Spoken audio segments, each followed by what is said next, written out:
ជម្រាបសួរនិងស្វាគមន៍បងប្អូនទស្សនិកជនដែលចូលមកទស្សនាវីដេអូថែរក្សាសម្រស់និងសុខភាពបែបធម្មជាតិថ្ងៃនេះខ្ញុំនឹងបង្ហាញបងប្អូនពីវិធីធ្វើឲ្យស្បែករបស់បងប្អូនសក្នុងរយៈពេលតែ3ថ្ងៃដោយប្រើសាប៊ូកក់សក់សូមទស្សនាវីដេអូនេះរហូតដល់ចប់ដើម្បីទទួលបានគន្លឹះពេញលេញប្រើបានទាំងបុរសនិងនារីគ្រឿងផ្សំដំបូងដែលយើងនឹងត្រូវការគឺសាប៊ូដុំដែលជួយធ្វើឲ្យស្បែកសបងប្អូនអាចប្រើសាប៊ូប្រភេទផ្សេងទៀតដែលបងប្អូនមានហើយយើងនឹងឈូសយកសាប៊ូប្រហែល2ស្លាបព្រាបាយ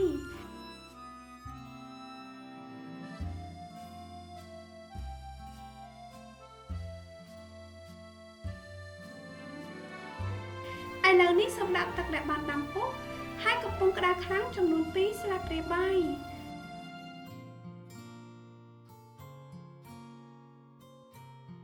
សូមកូររហូតដល់តែសាប៊ូរលាយអស់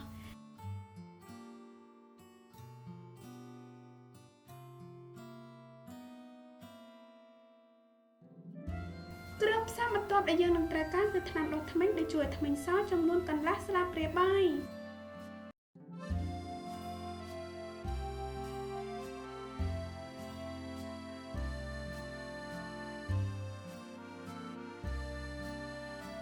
បន្ទាប់មកសូមដាក់សាប៊ូកក់សក់ចំនួន1កញ្ចប់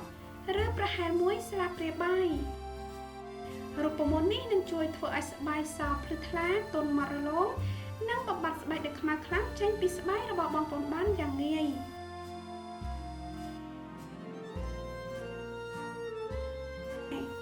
បន្ទាប់មកសូមដាក់ចំណិតក្រូចឆ្មាដែលបានហាន់ជាចំណិតស្ដើងៗចំនួន1ផ្លែសូមកូរច្របល់គ្រឿងផ្សំទាំងអស់ឲ្យបានសព្វចូលគ្នាល្អ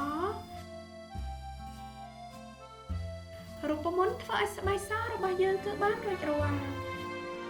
សូមលាបនឹងម៉ាសាថ្នមៗនៅលើដៃជើងនិងនៅលើផ្នែកណាមួយនៃរាងកាយដែលបងប្អូនចង់ទទួលបានស្បែកសស្អាតប្រហែល2ទៅ3នាទីរួចហើយទុកចោលរយៈពេល10ទៅ15នាទីទៀត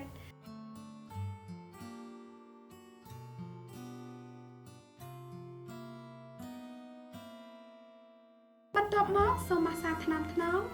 រួចហើយលាងជម្រះចេញជាមួយទឹកធម្មតាកុំភ្លេចលាបឡេឬក្រាមផ្ដោតសំណើមផងណាបងប្អូនសម្រាប់លទ្ធផលកាន់តែប្រសើរសូមប្រើរូបមន្តនេះម្ដងក្នុងមួយថ្ងៃយ៉ាងហោចណាស់ឲ្យបាន3ថ្ងៃជាប់ៗគ្នាសម្រាប់លទ្ធផលឆាប់ៗដោយតែបងប្អូនបានឃើញដៃរបស់ខ្ញុំមើលទៅសភ្លឺថ្លានិងស្រស់ស្អាតជាងមុនតាំងពីការប្រើប្រាស់លើកដំបូងសង្ឃឹមថាបងប្អូនជឿចិត្តវីដេអូនេះប្រសិនបើមានសំណួរឬយោបល់សូមសរសេរ comment ខាងក្រោមសូមជួយចុច like និងចុច subscribe YouTube Channel និង Facebook Page របស់នាងខ្ញុំផងណាសូមអរគុណដល់បងប្អូនទាំងអស់គ្នាដែលចូលចិត្តនិងតាមតែគាំទ្រទស្សនាវីដេអូរបស់ខ្ញុំនឹងជួបបងប្អូននៅវីដេអូបន្តទៀតសូមជម្រាបលាបាយបាយ